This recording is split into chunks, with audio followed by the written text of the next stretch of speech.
Hey everybody, welcome to Pop Culture Philosophers. I'm Rockin Robbie Billups, and today I'm going to be talking about Doom Patrol Season 1, Episode 1, The Pilot.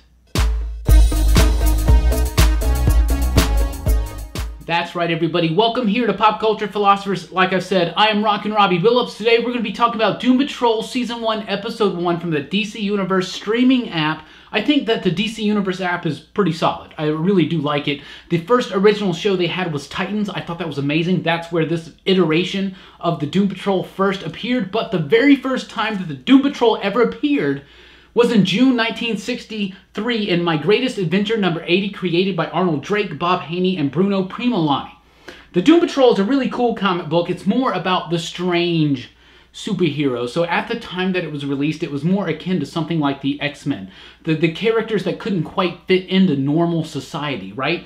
All the superheroes before, like Superman, Batman, characters like that, they could fit into normal society. In the early 60s, there was a renaissance that was spearheaded by Jack Kirby and Stan Lee with books like Fantastic Four, Amazing Spider-Man, and the X-Men that really led into other content like Doom Patrol, right? So this book was really, really cool. Really fun stuff, really great characters, Elastigirl, Robot Man, Negative Man, really strange, out there, oddball type characters, and fans grew to know and love them in a cult kind of status, if you will. Doom Patrol came into more prevalence back in the late 80s, early 90s when Grant Morrison took over the title and took some of those, that original idea of what the Doom Patrol is supposed to be, strange characters that did not fit into normal society, did not fit in with the normal mold of a superhero, right? So that's, the Grant Morrison stuff was revolutionary. Rachel Pollack came in after that. Other creators have taken a little bit of stabs here and there, John Byrne, Keith Giffen, and then recently under DC Young Animal, Gerard Way, who's also the creator of Umbrella, Umbrella Academy, another TV show debuting this week. Anyway, Gerard Way's run on Doom Patrol, really fantastic stuff. So what do I think about the show? Well, ultimately, I think it's okay. I think it's all right. Maybe my hopes were too high. Maybe I was just striving too much. I really, really like Titans. I think Titans is such a great show and almost well worth the price of $7.99 for 1 month to just watch the entirety of that show, right? But Doom Patrol, right?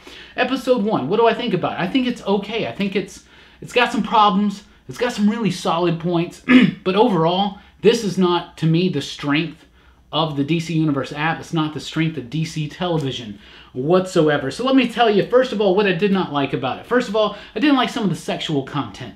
There's some really over-the-top kind of content in there, and I'm like, yo, look, you're setting up some tones, you're doing some strange, weird, cool stuff. This isn't American Pie. Let's get over that. Number 2, I really didn't like Tonal Clash. This is part of what I alluded to in part 1, but seriously, the Tonal Clash is kind of not there for me. It's at times, a very serious, introspective look into these characters, and at times it's very goofy, over the top. It's really weird because it's got serious depth, but at the same time, it's got inane immaturity. Absolutely, that's the way I would say it. It's got such a tonal clash all the way throughout, and maybe the problem with that is that they're trying to incorporate some stuff from the Silver Age Doom Patrol, from that Grant Morrison era Doom Patrol, and none from the Gerard Way. At least not yet. At least not yet. But there's a tonal clash, and maybe that's because Doom Patrol itself, in its history in comic books, has a tonal clash, so maybe they're just trying to hit all those bases, but it's just not working for me, absolutely. And number 3, I really thought it had really long and rather boring pacing. I thought, like, I was watching this, and at first I was getting interested in it. It had some missteps, it had some miscues, it had some problems. But then I started getting interested into some things just based on the characterizations of the characters. Yeah, that's almost redundant. Anyway, but ultimately I found I kind of was struggling to pay attention towards the end of the episode, and I thought that meant that's not a good thing. To me, that has a little bit of a pacing issue, things like that, right? I don't know, right? But what did I like about it? Because I didn't like a lot of stuff about it, but I also really did like a lot of stuff about it as well. What did I like about it? I love the characterizations, like I was talking about earlier. They really kind of nailed it. Who Robot Man, Cliff Steele is, who Larry Trainer, Negative Man is, who Rita Farr, Elastigirl is, they really started nailing these characters. They really nailed their tragedy, their desire to be normal again, their odd place in society, the ups and the downs. They really kind of nailed that. I thought they did it really, really well, aided by one of my other favorite things about the show, the performances. The performances are actually really, really strong. Brendan Fraser as Cliff Steele, Robot Man, is actually really, really good. Now, I'm not sure that that's him in the Robot Man suit. I don't think it is. But I do think that at least his vocal performance, and there are plenty of moments where he's there on camera, does a really great job kind of breaking the mold, doing something different. Everybody's been like, what's Brendan Fraser up to?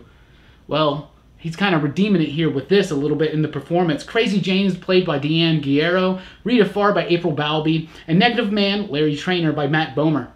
Fantastic actors, doing a great job, really bringing everything they got to what they have in this character. This first episode is basically the origin of all the characters. They introduce Crazy Jane, but they don't get quite that much into her, mostly focused in on Robot Man, but obviously also Trainor and Farr as well. Some interesting stuff is done there. And another thing I really liked is Alan Tudyk as Mr. Nobody and Timothy Dalton as Dr. Coulter. Fantastic performances, really, really cool. And Mr. Nobody in itself is another thing I absolutely love about this show. Alan Tudyk did a great job. They really did Grant Morrison's take on Mr. Nobody justice with their take on this character. He's crazy. He's off the wall. I'm not trying to spoil anything for you, but I really, really did like it. I liked the framing and the structure of the episode. I just felt like it had a little bit of missteps. Another thing that I really didn't like about it was some of the CGI, some of the special effects. And I know we don't like to pick too much as CGI, but it just seemed like the scope of the show was not quite within the realm of the budget at times, especially when it comes to Rita's elastability. Those special effects kind of get really, really weak. The Robot Man suit does look really, really cool, and I like the blinking. I like the way that kind of adds in a little bit to the nuance of Brendan Fraser's vocal work. I really think that's pretty cool. Another thing that I really, really loved about the show was the music. Just like Titans before it, the music in this show was great. Unfortunately, the music doesn't always fit the tone of the show. And one of my biggest problems about this show is that in the first episode, there's too much tonal clash. There's too many different things going on. It's humorous and immature, and it's making fart jokes on one hand, and on the other hand, they're doing some really deep, serious, filled with rich depth character work on characters like Cliff Steele and Rita Farr and Larry Trainor. They're doing some really, really cool stuff with them, right? But ultimately, all in all, I thought it was just okay. I would give it like a C grade. If this was a Movie Monday or a movie review or something we were doing, we were rating the comic books, I would probably give this like 2.5 to 3, you dig, somewhere right there. Like, I'd have to think about it a little bit more because there's a lot I don't like, but there is some stuff I really do like. It's going to encourage me to watch the next episode. And, you know, I had kind of committed to watching every episode, but we don't like being too negative here on this channel. We want to focus more on what we love because we think you get better fulfillment out of life when you focus on what you love rather than stuff that you're not liking, stuff that just doesn't resonate within you, right? So I'll give it another episode or two. We'll see what happens. I hope it really kind of irons some of this stuff out. I'm excited, though. It does do a little bit of justice to Grant Morrison's run. It does a little bit of justice to the Silver Age run. Unfortunately, it doesn't get them to mesh up quite well. And I think the way to do that is to kind of take a lot of ideas from what Gerard Way and Nick Darrington and company were doing on their most recent Doom Patrol thing. So that's what I would say. Obviously, the first season's already done. Let's see it. Great performances, decent effects, but just a mixed match of tone and some immature stuff that I just wasn't digging on. But that's my review of Doom Patrol. What did you think about the first episode of Doom Patrol? Let me know in the comments down below. And like I said, I'm here for at least 2 more episodes. So we'll be here next week for a look at episode 2 of Doom Patrol. But I would highly encourage you still to check out all the animated and movie and comic book content on DC Universe right now. Adding stuff pretty much almost every other week, it seems. More comic books now than when it first started. More TV content, more movie content. Some really solid stuff over there. So I'm Rockin Robbie Billups. Thank you guys so much for checking out the video. I do appreciate it. Please do like, share, and subscribe if you haven't already. And if you haven't, please do. Please. Check us out at popculturephilosophers.com for podcasts and a whole lot more. I'm Rockin Robbie Billups. Thanks for rocking with us. Keep on Doom Patrolling.